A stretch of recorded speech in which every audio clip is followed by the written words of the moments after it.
آج پیسے آنے شروع ہو جائیں گے، لیکن ایسی بات ہے کچھ نہیں تھی۔ آفٹر 2 months اس کے باپ نے پوچھا بھی آپ کرتے کیا ہو؟ یہ اس کو گھماتا گھموتا رہا، لیکن وہ بضد رہا، انسسٹ کرتا رہا کہ آپ مجھے سچی بات بتائیں۔ اس نے کہا جی اکاؤنٹ میں کوئی پرابلم ہے، پیسے واپس آنے شروع ہو گئے ہیں۔ جوہر ٹاؤن میں ہم نے ایک اکاؤنٹ کھلوایا ہے، یہ اپنے والد کو یہ جانسا دے کے کہ اکاؤنٹ میں جو پرابلم ہے آپ کا تھم امپریشن لگنا ہے، آپ ادھر آئیں تو وہ اکاؤنٹ اچھا، ایکٹیو ہو اس نے جائے گا۔ پلاننگ کیسے کی تھی قتل کی؟ اس کے ساتھ نا اس کے جو پیسے ہیں نا، اس نے پیسے دیے تھے ایک صفدر رزاق کھوکھر نامی آدمی ہے جو چنگی کے پاس رہتا ہے۔ یہ بیسیکلی وہ اس کو ساتھ لے جاتا تھا، اس کو پارٹیز بھی کرواتا تھا۔ اس نے اس سے پیسے 22 لاکھ لے لیا۔ جب اس نے 22 لاکھ اس کے مطابق، ابھی وہ بندہ نہیں پکڑا گیا، اب اس میں ہم نے اس کو اپنی FIR میں نامینیٹ کروا دیا ہے۔ جب اس نے 22 لاکھ دیا، پھر اس کا والد اس کو تنگ کرنے لگ پڑا۔ اس نے اس کو آئیڈیا دیا کہ اپنے والد سے جان چھڑوا لو، جو بھی ہے آپ گھر کے نا کل مختار بن جائیں گے۔ اس نے اس کو پسٹل دیا، یہ اس کے نہیں، مطابق۔ پلان اس نے کیسے کیا؟ کوئی فلم دیکھی، کوئی ویب سیریز دیکھی، کوئی کہانی پڑھی؟ نو، دس از اے ماڈرن ایج، ہر بندہ کیا کر رہا ہے، یہ جو انٹرنیٹ نے ہر طرح کی سہولت دی ہوئی ہے، اس نے اسی سے کوئی فائدہ اٹھا کے پلان بنایا کہ والد مجھے تنگ کرتا ہے، اب میں اپنے والد کو مار دوں گا۔ اس کے بعد میں، چونکہ یہ سب سے بڑا بھائی تھا، اس کا چھوٹا بھائی 11 سال کا ہے، ایک 13 سال کا ہے، ایک 11 سال کا ہے۔ ٹوٹل 3 بھائی ہیں۔ 3 بھائی ہیں۔ اچھا، اس نے اب دیکھا کہ باپ پیسے واپس مانگ رہا ہے تو اس نے اس کا مرڈر کر دیا۔ مرڈر کر دیا۔ تو مرڈر کے لیے اس کے پاس ویپن کہاں سے آیا؟ ویپن اس صفدر رزاق کھوکھر نامی آدمی سے اس نے لیا۔ اس نے اسے دیا؟ ہاں، اس نے بتایا، ہم نے اس کو گھر ریڈ کیے ہیں، وہ گھر کو لاک کر کے بھاگ گیا ہے۔ اچھا، تفتیش کا عمل کس حد تک مکمل ہوا ہے؟ تفتیش کا عمل 70% تک مکمل ہو گیا۔ اس نے اعتراف جرم بھی کر لیا ہے اور ویپن بھی ریکور کروا دیا ہے۔ اب صفدر کی جو بات کر رہا ہے، صفدر بھاگ گیا ہے، صفدر پکڑا جائے گا تو چیزیں ساری کمپائل ہو جائیں گی۔ اچھا، محرکات اس نے کیا وہی بتایا کہ میرے پیسے تھے وہ صفدر لے گیا تو؟ ملک صاحب ایکچولی نا ہر قتل کے پیچھے 3 ہی وجوہات ہیں، زن، زر، زمین۔ اس میں بھی زر کا سارا معاملہ تھا۔ اس پورے مطلب وقوع میں ایک لیسن ہے کہ اپنے چھوٹی عمر کے بچوں کو اتنے بے جا ان کی خواہشات پوری نہیں کرنی چاہیے، اور نہ ہی ان کو اتنے پیسے دینے چاہیے کہ وہ خود سر ہو جائیں اور اپنی جائز نجائز خواہشیں بھی پوری کریں اور ساتھ ساتھ بری سوسائٹی کا شکار بھی اچھا، ہوتے اصغر ہیں۔ کب تک تفتیش مکمل کر لیں گے آپ؟ کیا بس اب لاسٹ مراحل میں ہے، 2-4 دن میں یہ کمپلیٹ ہو جائے گی انشاءاللہ۔ کوئی ایسا سکم کوئی لگتا ہو آپ کو کہیں کوئی کہ ملزم جو ہے وہ اس میں تفتیش ایک میں؟ یہ ہے کہ اس کی والدہ اس کے لیے سافٹ کارنر رکھتی ہے، وہ نہ اس کو ریلیز کروانے کی کوشش کرے، لیکن ہم انشاءاللہ تعالیٰ کو ٹیکنیکل ایویڈنس اور فرینزک کی ایویڈنس کافی ہیں ہمارے پاس، یہ ساری ایسے کنیکٹ کریں گے کہ اس کی اگر والدہ چاہے بھی تو یہ باہر نہ آ سکے۔ اس طرح تو معاشرے میں بگاڑ پیدا ہوگا، یہ آئے گا اور مزید لوگ بھی بگڑیں گے کہ ہوتا کچھ بھی نہیں ہے اپنے کسی بھی پیارے کی جان لینے۔ باتیں سنیے، آپ نے انچارج انویسٹیگیشن کانا انسپیکٹر اصغر بھٹی کی۔ یقیناً ایسے واقعات معاشرے میں بگاڑ کا سبب بنتے ہیں۔ ایسے واقعات کے سبب کے لیے ان میں ملوث عناصر کو قانون کے مطابق قرار واقعی سزا جو ہے وہ بھی وقت کی اہم ضرورت ہے۔ تاہم ابھی تفتیش کا سلسلہ جاری ہے، تفتیش مکمل ہوگی تو یقیناً اس میں ملوث ملزمان کو ان کے کیے کی سزا ضرور ملے گی۔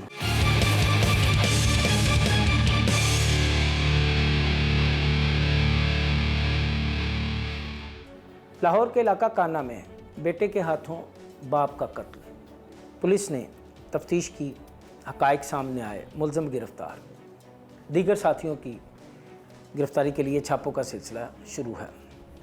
قتل کے پیچھے محرکات، تفتیش اور تفتیشی عمل کتنی دیر میں مکمل ہوا، اس بارے میں ہم بات کریں گے SP investigation Model Town division doctor Ayaz Hussain سے۔ ایاز، بہت شکریہ، آپ نے اپنا قیمتی ٹائم دیا۔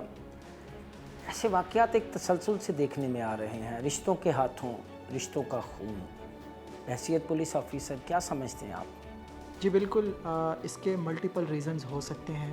بڑے افسوسناک واقعہ ہوتا ہے ایک ہی فیملی میں، جب مقتول بھی ایک ہی فیملی سے بلونگ کرے اور قاتل بھی ایک ہی فیملی سے ہو، بہت افسوسناک بات ہے۔ لیکن اس کی ملٹیپل ریزنز ہو سکتی ہیں۔ اس میں وہ جو offense کمٹ کرتا ہے، اس میں وہ اسپیسیفک ایج گروپ کے لوگ شامل ہیں جن کی ایج 15 سال سے لے کے 25 سال کے درمیان میں ہے۔ اس میں بہت سی چیزیں آ رہی ہوتی ہیں، اس میں بزنس میں انگیج ہو رہا ہوتا ہے، اس میں کوئی شادی رشتے کی کوئی بات ہوتی ہے، تو یہ اس میں اگریشن جو ہوتا ہے وہ عروج پہ ہوتا ہے. یہ 3-4 psychological aspects, financial aspects, social aspect, اور سب سے بڑھ کے جو میں سمجھتا ہوں وہ جو ایک گیپ ہے بٹوین پیرنٹس اینڈ چلڈرن، وہ ایک فریگمنٹڈ سوسائٹی ہوتی ہے. تو یہ سارے فیکٹرز کنٹریبیوٹ کر کے اس طرح کے جو ہوش کو اڑا دینے والے آفینس ہوتے ہیں وہ کمٹ ہوتے ہیں. ایاز، آپ کی ڈویژن میں یہ گزشتہ چند دنوں میں دوسرا واقعہ ہے. اس سے پہلے پاکستان تحریک انصاف کے جو بانی ممبر ہیں ڈاکٹر شاہد صدیق کو بھی ان کے بیٹے نے قتل کروایا. اب یہ واقعہ پیش آیا کہ ایک 17-18 سال کے نوجوان نے محض چند روپوں کی خاطر، چند لاکھ روپوں کی خاطر اپنے باپ کو قتل کر دیا. ان دونوں واقعات کو آپ کس تناظر سے دیکھتے ہیں؟ جیسے کہ میں نے آپ کو پہلے بتایا ہے کہ جو ایشو ہے میں سمجھتا ہوں کہ وہ فیملی سسٹم جو ہے ہمارا وہ بڑا توڑ پھوڑ کا شکار ہے. وہ جو ہماری ویلیوز اور نارمز، وہ ایک پیرنٹس کی جو ایک ذمہ داری ہوتی ہے اپنی اولاد کی تربیت پہ، ان کا خیال رکھنے پہ، وہ ایک لنک مسنگ ہے. سملرلی جو اولاد کا ایک رسپیکٹ کا ریلیشن شپ ہوتا ہے، یہ بڑا ایک ڈیلیکیٹ، ہمارے جو ایسٹرن کنٹریز ہیں یہ نارمز موجود ہیں، ان کی ایک باقاعدہ سوسائٹی میں یہ ویلیوز موجود ہیں.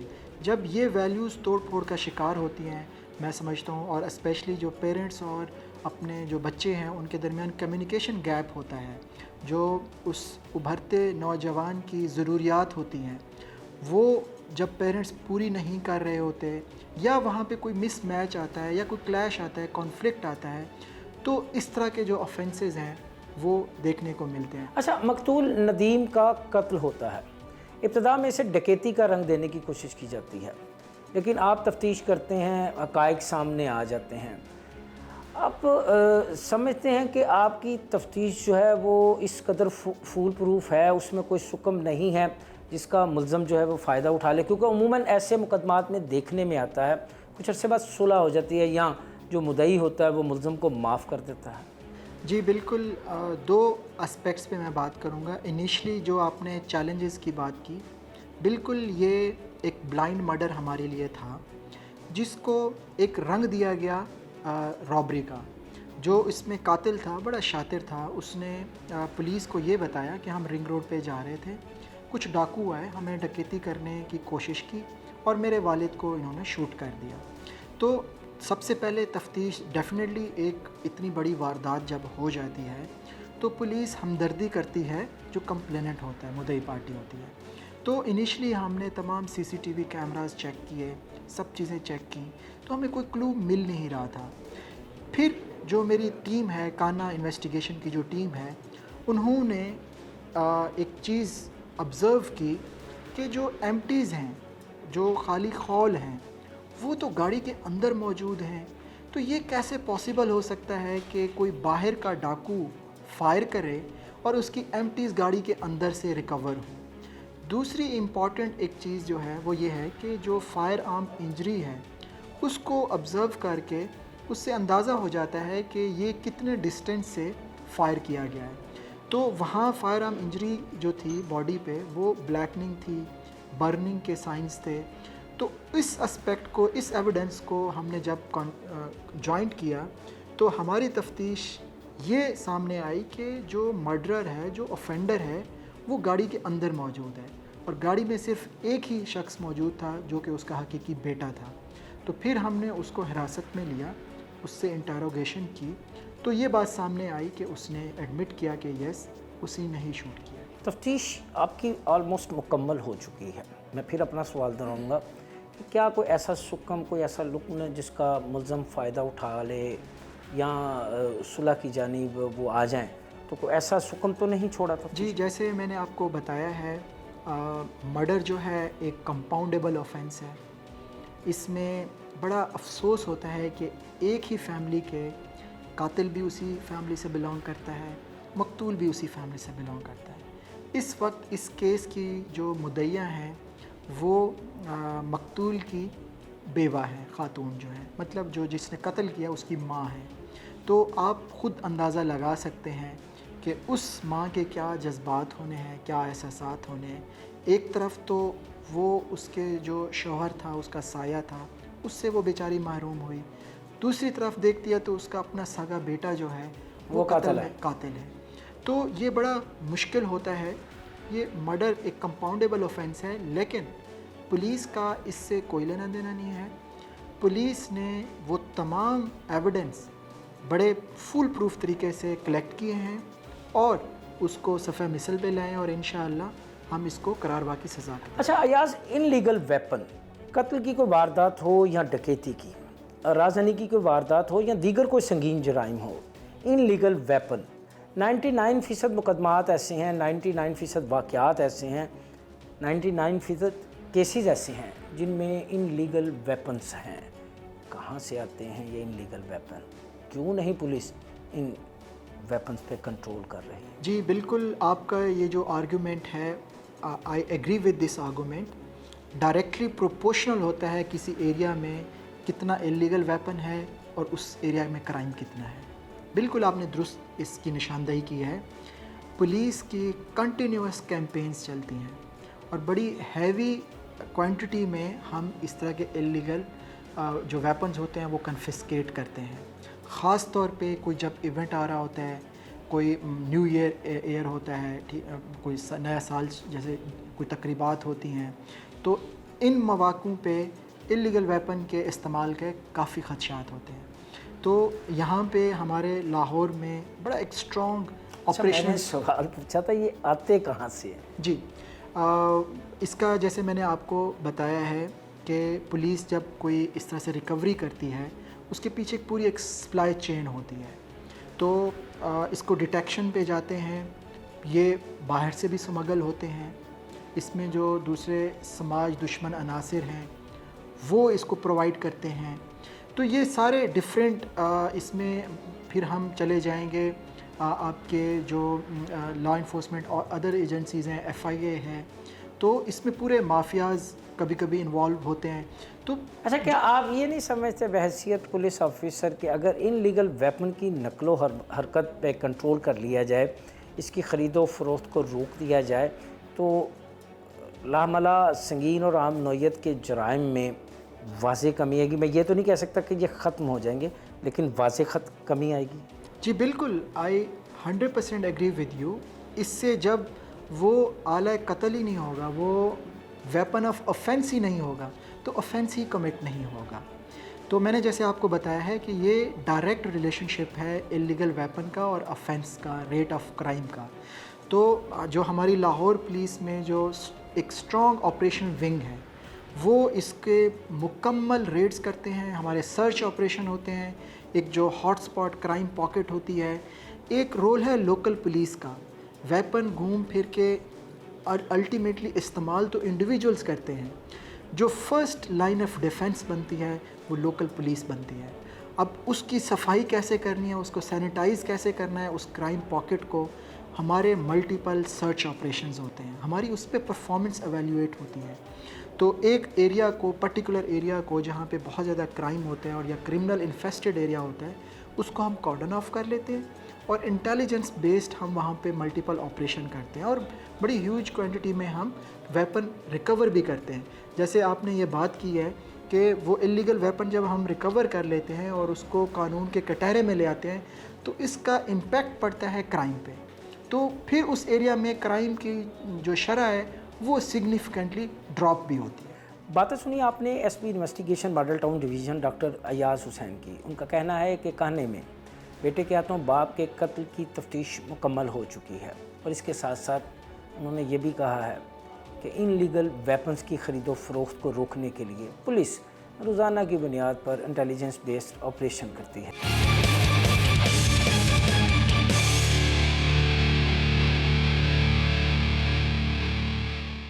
رشتوں کے تقدس کی پامالی کے واقعات ایک تسلسل سے پیش آ رہے ہیں۔ معاشرہ کس جانب جا رہا ہے؟ کیوں رشتوں کا احترام نہیں کیا جا رہا اور کیوں اپنے ہی اپنوں کے خون سے ہاتھ رنگ رہے ہیں؟ اس حوالے سے ہم بات کریں گے ماہر نفسیات ڈاکٹر ہدنہ اقبال کے ساتھ۔ آئیے ہمارے ساتھ۔ رشتوں کے ہاتھوں رشتوں کا خون، معاشرہ اخلاقی گراوٹ کا شکار ہو رہا ہے، کہیں نہ کہیں تربیت کا فقدان بھی نظر آتا ہے۔ وجوہات کیا ہیں؟ کیوں ایسے واقعات ایک تسلسل سے پیش آ رہے ہیں؟ کیوں رشتوں کا احترام ختم ہوتا جا رہا ہے؟ اس بارے میں ہم بات کریں گے ماہر نفسیات ڈاکٹر ہدنہ اقبال سے۔ میم بہت شکریہ، آپ نے اپنا قیمتی ٹائم دیا۔ میم معاشرہ کس جانب جا رہا ہے؟ پہلے رشتوں کا احترام ہوتا تھا، تقدس تھا، خیال کیا جاتا تھا، بیٹا ماں کا باپ کا خیال کرتا تھا، والدین اپنی اولاد کا خیال کرتے تھے، بہنیں بھائیوں سے محبت کرتی تھیں، بھائی بہنوں کے لیے جان دیتے تھے۔ لیکن اب حالات اس سے برعکس ہوتے جا رہے ہیں، کہیں بیٹا باپ کو مار رہا ہے تو کہیں باپ بیٹے کو قتل کر رہا ہے، کہیں بہنیں بھائیوں کے ہاتھوں ماری جا رہی ہیں، اور کہیں جائیداد اور پیسوں کے لالچ میں بھائی بہنوں کے ہاتھوں قتل ہو رہے ہیں۔ کیا وجہ ہے؟ کس جانب جا رہے ہیں ہم؟ سب سے امپورٹنٹ بات تو یہ ہے کہ ہمارے لیے سگنیفیکنٹ چیز کیا ہے؟ مٹیریلزم، پیسہ، ٹھیک ہے، فائنینشلی ہم سمجھتے ہیں، ایک عام ایوریج فیملی کو اگر آپ دیکھیں تو وہ اپنے بچوں کو یہ شو کرنے کے لیے کہ ہم آپ کو ساری سہولتیں دیتے ہیں، وہ ساری سہولتیں مٹیریلسٹک سہولتیں ہیں، اس میں وہ پیسے کے ارد گرد ریوالو کرتی ہیں۔ اچھا کھانا، اچھا کپڑا، اچھے اسکولوں کی فیسیں، اچھی گاڑی، اچھا سائیکل، اچھا فون، یہ تمام چیزیں جب پیرنٹس بچوں کو دیتے ہیں نا تو وہ یہ کہتے ہیں کہ ہم نے اپنے بچوں کو تمام سہولیات دی ہوئی ہیں۔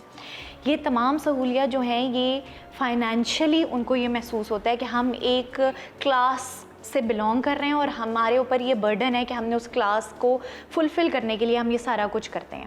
انفارچونیٹلی ہونا یہ چاہیے کہ اگر پیرنٹ یہ سمجھتا ہے کہ میں اپنے بچے کو تمام چیزیں دے رہا ہوں تو اس میں سب سے پہلے اس کی پرائمری رسپانسبلٹی یہ ہے کہ وہ اس کو اچھی تربیت، اچھی پرسنالٹی اس کی بنائے، اسٹرانگ پرسنالٹی بنائے۔ میں اگر ایک پیرنٹ ہوں تو میں اپنے بچے کو کتنا اچھا فون لے کر دے رہی ہوں یہ میری کامیابی نہیں ہے۔ ہم انفارچونیٹلی یہ کرتے ہیں کہ ہم بچوں کے ساتھ ٹائم سپینڈ نہیں کرتے۔ پیرنٹ اپنے بچوں کے ساتھ جتنا زیادہ ٹائم سپینڈ کریں گے اتنا زیادہ ان کی تربیت میں ان کا کردار ہوگا، ٹھیک ہے، لیکن یہاں پہ الٹی چیزیں ہو رہی ہیں۔ میں اپنے بچے کو تمام چیزیں لے کر دے رہی ہوں اسی لیے میں ایک اچھا پیرنٹ ہوں، یہ ہماری سوچ، ہماری پورے معاشرے کی یہ سوچ ہوتی جا رہی ہے۔ دوسرا جو اس میں ایک بہت بڑا پرابلم ہے وہ یہ ہے کہ ہم اپنے بچوں کو فیل ہونا نہیں سکھاتے۔ ہمیں یہ لگتا ہے کہ اگر میرا بچہ ہے تو یہ بس فرسٹ ہی آئے گا، یہ کھیلوں میں بھی سب سے آگے ہوگا، یہ کلاس میں بھی سب سے آگے ہوگا، یہ بیسٹ ہوگا ہر چیز میں۔ ایسا ممکن نہیں ہے۔ آپ کو اپنے بچے کی ویکنیسز اور اسٹرینتھس دونوں کا پتہ ہونا چاہیے۔ اگر آپ کا بچہ ایک انسان ہے تو اس میں ویکنیسز بھی ہوں گی اور اسٹرینتھس بھی ہوں گی۔ آپ ایز اے پیرنٹ آپ کی رسپانسبلٹی یہ ہے کہ آپ نے اس کو یہ سکھانا ہے کہ تم نے اپنی اسٹرینتھس کو کیسے یوز کرنا ہے اور ان اسٹرینتھس کو کس طریقے سے یوز کرنا ہے کہ اپنی ویکنیسز کو اوور کم کر سکو اپنی اسٹرینتھس کے ذریعے۔ تو آپ یہ کانفیڈنس اپنے بچے کو دیتے ہیں۔ ہمارے یہاں کیا ہوتا ہے کہ بچہ جب فیل ہوتا ہے کلاس میں یا اسکول میں تو وہ ڈرتا ہے اپنے ماں کو یا باپ کو بتانے سے۔ ماں کو بتا دے گا تو ماں کوئی ایسا طریقہ کرے گی کہ میں اس کو کیسے بچا لوں باپ سے، کہ اس کو ڈانٹ نہ پڑے، اس کو مار نہ پڑے۔ حالانکہ یہ صحیح طریقہ نہیں ہے۔ آپ اپنے بچے کو سکھا رہے ہیں کہ آپ نے جو فیکٹس ہیں آپ کی زندگی کے، آپ نے اس کو کیسے ماسک کر کے اپنے باپ کو بتانے ہیں۔ آپ سمجھتی ہیں کہ اگر ایک باپ اپنے بیٹے کو کامیاب زندگی بنانے کے لیے 28 لاکھ روپے کی خطیر رقم دیتا ہے کاروبار شروع کرنے کے لیے اور یہ سوچ کر دیتا ہے کہ میرا بیٹا اس میں کامیاب ہوگا، اب اگر اس میں نقصان ہو گیا تو کیا ایک باپ کو یہ حق نہیں پہنچتا کہ وہ اپنی اولاد سے اس بارے میں استفسار کرے، اس سے پوچھے کہ بھائی یہ نقصان کیسے ہوا؟ یہ پوچھنا اس کا جرم ہے؟ بالکل جرم نہیں ہے۔ دیکھیں میں نے اسی لیے یہ اگزامپل آپ کو دی کہ ہم اپنے بچوں کی ٹریننگ نا بچپن سے کر رہے ہوتے ہیں کہ اگر تم کہیں سے فیل ہو کے آئے ہو، کسی سبجیکٹ میں فیل ہو کر آئے ہو تو میں ایز اے پیرنٹ اس پہ ریئیکٹ کیسے کرتی ہوں یا میرا سوال کرنے کا انداز کیا ہے۔ ابھی ہم بات ریئیکٹ کی نہیں کر رہے ہیں، ابھی ہم بات کر رہے ہیں کہ نقصان ہو گیا، تو کیا ایک باپ کو یہ حق نہیں پہنچتا کہ وہ اپنی اولاد سے پوچھے کہ یہ نقصان کیسے ہوگا؟ یہ بالکل اس کو حق پہنچتا ہے، لیکن ہمیں یہ، جب ہم ریلیشن شپ کی بات کرتے ہیں تو اس میں باپ اور بیٹا دونوں ہیں، ٹھیک ہے. اب اگر بیٹے سے نقصان ہوا ہے، ٹھیک ہے، تو ہمیں یہ ڈائنامکس بھی سمجھنی ہے کہ بجائے اس کے کہ اس نے اپنے باپ کو بتایا کہ میرا یہ جو آپ نے مجھے پیسے دیے تھے، دیکھیں اس نے جانتے بوجھتے تو نقصان نہیں کیا ہوگا نا. مطلب اگر اس نے پیسہ لیا ہے بزنس میں انویسٹ کرنے کے لیے تو ہم یہ گارنٹی نہیں لے سکتے کہ وہ سکسیزفل ہی ہوگا. اس میں نقصان بھی ہو سکتا ہے، فائدہ بھی ہو سکتا ہے، دونوں پروفٹ بھی ہو سکتا ہے اور لاس بھی ہو سکتا ہے. لیکن اس نے یہ ڈیسیجن کیوں لیا کہ میں اپنے باپ کو جب یہ بتاؤں گا یا میں نہیں بتاؤں گا تو اس سے بہتر یہ ہے کہ میں اس کو قتل کر دوں.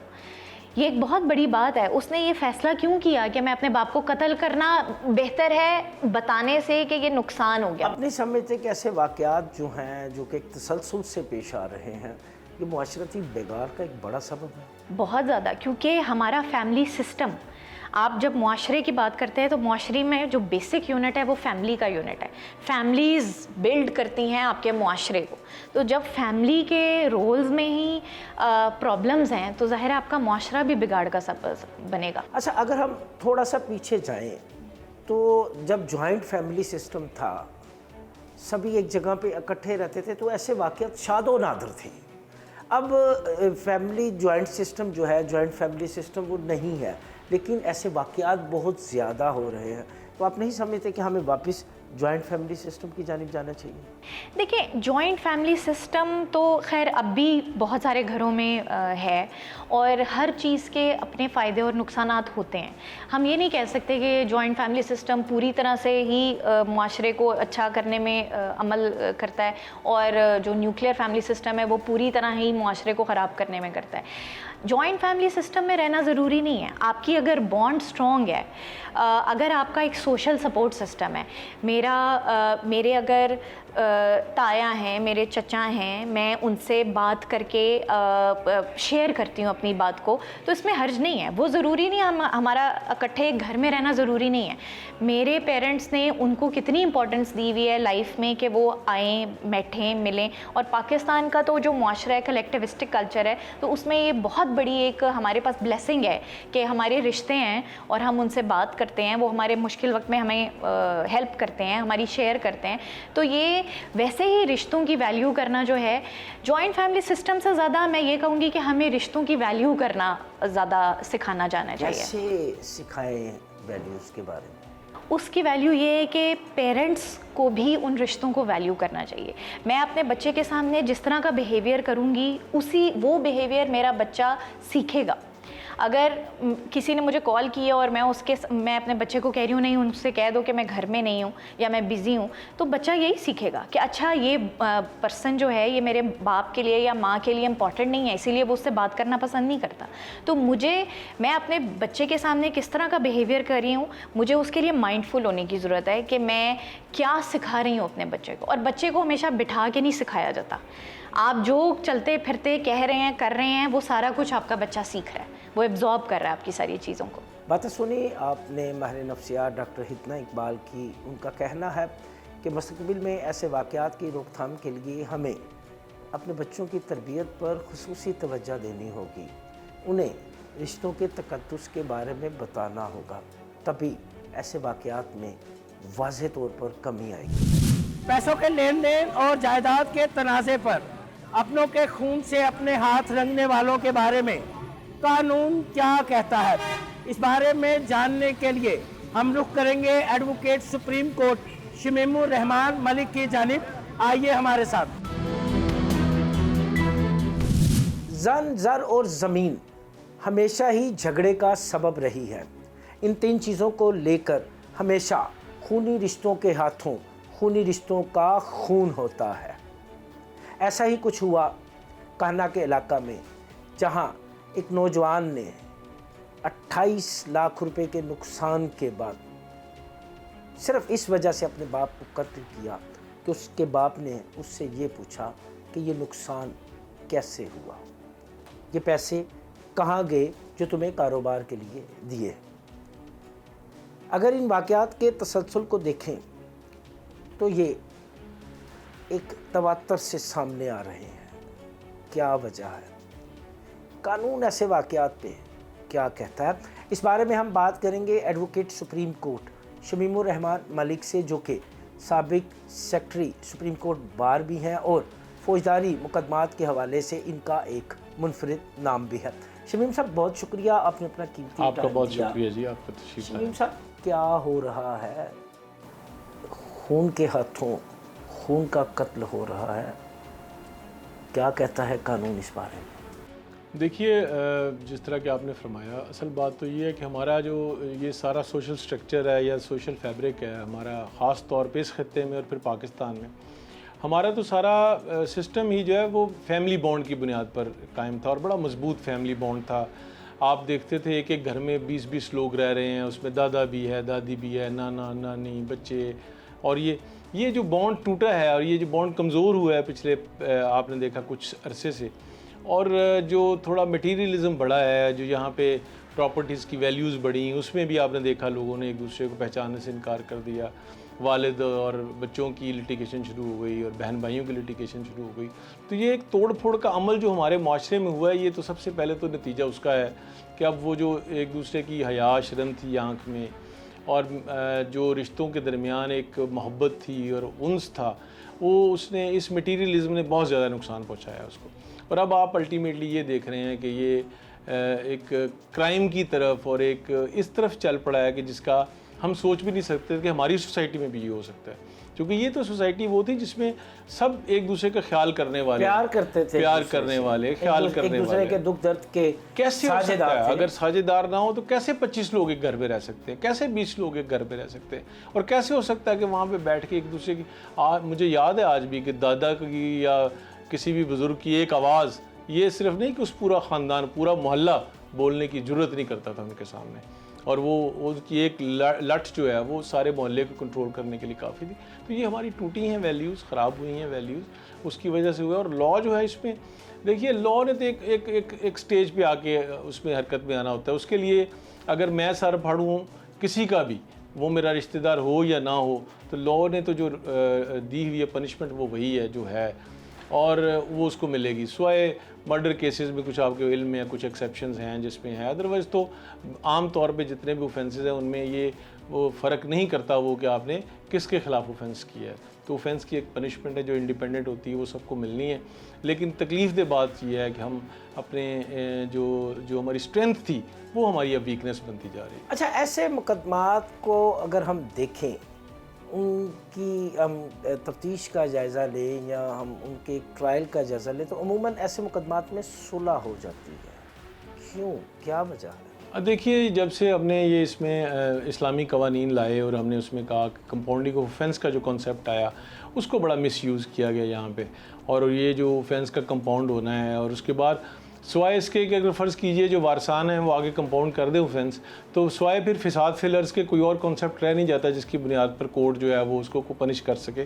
اور فساد فلرز کی بھی آپ کے علم میں ہے کہ وہ بہت زیادہ مشکل ہے اس کو اسٹیبلش کرنا، کہ یہ تو یہ جو کمپاؤنڈنگ اوفینس کا کانسیپٹ آیا اس کی وجہ سے یہ صلح کے جو معاملات ہیں وہ بہت زیادہ ہوئے۔ لیکن میں سمجھتا ہوں ایک اچھا بھی ہے ایک سے وہ جو ایک ہم دیکھتے تھے کہ 40 قتل ہوئے ہیں 2 پارٹیز کے، وہ کافی حد تک کم ہوئے۔ لوگوں نے یہ سیکھا کہ ہم ایک دوسرے کے ساتھ ٹھیک ہے، اگر قتل ہو گیا ہے تو اس کا مطلب یہ نہیں کہ ہم نے بھی ضرور قتل ہی کرنا ہے، کوئی اور بھی راستہ ہے بیٹھ کے، اور شاید اس سے دشمنیاں ختم بھی ہوئیں۔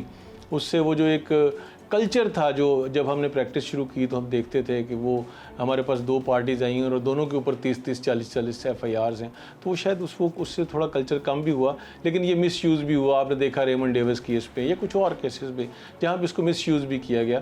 تو جب بھی کوئی نئے لاز بنتے ہیں، نئی ایک سچویشن بنتی ہے، وہ ہمیشہ مس یوز بھی ہوتی ہے، اس کے اوپر قدغن لگانی چاہیے، اور اسی کو ہی ہم کہتے ہیں کہ یہ ایک وہ پروسیس ہے جو چلتا رہنا چاہیے، کہ جب لاز بنتے ہیں اس کا جب مس یوز ہوتا ہے تو آپ نے اس کو روکنا ہوتا ہے، اور اس کا جو یوز ہے یا اس کا جو فروٹیلیٹی ہے یا اس کی جو اس کی اچھائی ہے اس کو آپ نے بڑھانا ہے۔ تو یہ ایک پروسیس ہے جو کہ ایوولوشنری پروسیس ہے، ساری دنیا میں چلتا ہے، ہمارے ہاں بھی چل رہا ہے۔ انشاءاللہ اس ایوولوشن کے ذریعے ہم یہ جو اس کا مس یوز ہے اس کو ہم ختم کر سکتے ہیں اور اس کو کنٹرول کر سکتے ہیں۔ اچھا شمیم صاحب، ایک وقت تھا کہ ایسے واقعات اکا دکا پیش آتے تھے، شاد اور نادر جو تھا ایسا واقعہ سننے کو ملتا تھا، لیکن اب تو دیکھا جائے تو ایک تسلسل سے یہ ایسے واقعات سامنے آ رہے ہیں کیا سمجھتے ہیں کوئی اس میں کیا چیز ہے, کون سے ایسے اسپیکٹ ہے جن کی وجہ سے ایسے واقعات سامنے آ رہے ہیں؟ دیکھیے ایک تو میں یہی پہلے جس طرح میں نے عرض کیا کہ وہ جو ایک ہمارا ہم سب سے پہلے تو کوئی بھی ڈسپیوٹ ہوتا تھا گھر میں ریزالو ہو جاتا تھا, وہاں نہیں ریزالو ہوتا تھا, محلے میں ریزالو ہو جاتا تھا. اگر محلے میں ریزالو نہیں ہوتا تھا پھر اس سے تھوڑے سے بڑے لیول پہ ریزالو, وہ ایک ہمارا جو ریزولوشن کا سسٹم تھا جس کو ہم پنچایت سسٹم بھی کہہ سکتے ہیں, وہ کافی ویک ہو گیا. ہم نے ایک دوسرے کی ماننی چھوڑ دی, ہم ایک دوسرے کے اوپر اعتبار کرنا چھوڑ دی. ایک ٹرسٹ ڈیفیسٹ ہے جو کہ معاشرے میں ہم اس وقت محسوس کر رہے ہیں. اس میں بہت سارا رول جو ہے وہ ہمارے پولیٹیشین نے بھی پلے کیا کہ وہ ایک جو سیاست ہے اس کو دشمنی کی شکل میں اختیار کر رہے ہیں. وہ ہم بھی اب بھی گھروں میں محسوس کر رہے ہیں اپنے کہ وہاں پہ بھی ایک دشمنی کی کیفیت بنتی جا رہی ہے. تو وہ سب سے پہلے تو وہ ہے. اور اس کے بعد ایک اور اسپیکٹ یہ ہے, اگر آپ آج سے 20 سال پہلے دیکھیں تو اس میں دیکھیں نمبر آف ایف آئی آرز بہت کم ہوتی تھیں. ایف آئی آر کرانے کا رواج کم تھا, دوسرا ایف آئی آر ہوتی بھی نہیں تھی. لیکن یہ بہرحال یہ ایف آئی آر تو ہونی چاہیے اور اس پہ بہت سارا کام ہوا کہ اب آپ نے دیکھا کہ ہر تھانے کے اندر فیسیلیٹیشن سینٹر بنا ہوا ہے. اگر آپ ایف آئی آر درج کرانا چاہیں آپ کے لیے مسئلہ نہیں ہے, آپ جاتے ہیں وہاں پہ ریکارڈ کم از کم آپ کا ورشن ضرور ہو جاتا ہے. تو یہ اس میں بھی فرق پڑا کہ اگر پہلے بھی شاید 50% جو اوفینسز ہیں وہ رجسٹر ہو رہے تھے تو اب شاید 90% ہو رہے ہیں. اس سے بھی فرق پڑا ہے. جرائم بھی بڑے ہیں لیکن ان کا رجسٹر ہونے کا پروسیس بھی بڑا ہے, جس سے ہمیں ذرا زیادہ پریشانی لاحق ہو جاتی ہے کہ شاید جرائم بہت زیادہ بڑھ گئے ہیں. پہلے آپ کے علم میں ایک خاتون کسی کا تھانے میں جانا اور وہاں پہ ایف آئی آر درج کرانا نیکسٹ ٹو امپاسبل تھا. لیکن آج آپ نے دیکھا ڈفرینٹ میکنزمز آ گئے ہیں. اب اس کے اندر آپ نے انکوائری کمیٹیز بعض جس طرح بنا دی ہیں کہ ان کو اختیار دے دیا, وہ پروسیڈ کر سکتے ہیں. آپ ایف آئی آر درج کرانا بڑا آسان ہو گیا, ایف آئی آر درج ہو سکتی ہے. تو یہ بھی ایک فیکٹرز ہیں. شاید ہم یہ نہیں کہہ سکتے کہ ہم بہت برے لوگ ہو گئے ہیں, جرائم بہت شاید بڑھ گئے ہیں. ہم نے کچھ تھوڑا سا فیسیلیٹیشنز بھی کی ہیں, چیزیں ریکارڈ پہ آنا شروع ہو گئی ہیں جو پہلے ریکارڈ پہ نہیں آتی تھی. اور یہ بڑی اچھی بات ہے, جب چیزیں ریکارڈ پہ آئیں گی, ٹرانسپیرنسی ہوگی, چیزیں سامنے آئیں گی تو پھر ہی آپ سولوشن کریں گے نا. جب تک آپ کو سامنے آپ کو پتہ ہی نہیں کہ ہمارا مسئلہ ہے کیا تو آپ سولوشن کیسے کریں گے. تو اس سے پہلے چیزیں کارپیٹ کے نیچے چھپائی جاتی تھی, اب چیزیں سامنے آ رہی ہیں وچ از ویری گڈ. اور جتنی بھی معاشروں نے ترقی کی ہے, جتنے ڈیولپڈ کنٹریز آپ دیکھتے ہیں, وہ کارپیٹ کے نیچے چھپاتے نہیں ہیں چیزیں, وہ اپنے سامنے لاتے ہیں جیسی بھی ہے اور اس کا پھر حل کرتے ہیں. تو میرا خیال ہے ہم بھی انشاءاللہ اس ایک گلوبل کلچر کی طرف بڑھ رہے ہیں. باتیں سنی آپ نے ایڈوکیٹ سپریم کورٹ شمیم الرحمان ملک کی. ان کا کہنا ہے کہ ایسے واقعات کی روک تھام کے لیے ہمیں ایک بار پھر جوائنٹ فیملی سسٹم کی جانب جانا ہوگا. والدین کی حیثیت سے ہمیں اپنے بچوں پر توجہ دینی ہوگی اور اولاد کی حیثیت سے ہمیں اپنے والدین کا احترام کرنا ہوگا. آپ نے دیکھی جرم کی یہ داستان. محض 28 لاکھ روپے کی خاطر باپ کو قتل کرنے والا ملزم اس وقت ہے قانون کی گرفت میں, جہاں اس سے مختلف پہلوؤں پر تفتیش کا سلسلہ جاری ہے. لیکن یہاں پروگرام فرد جرم کا وقت ختم ہوا چاہتا ہے. اگلے ہفتے جرم کی نئی داستان کے ساتھ دوبارہ آپ کی خدمت میں حاضر ہوں گے. تب تک کے لیے مجھے اور میری ٹیم کو اجازت دیجیے. اللہ حافظ.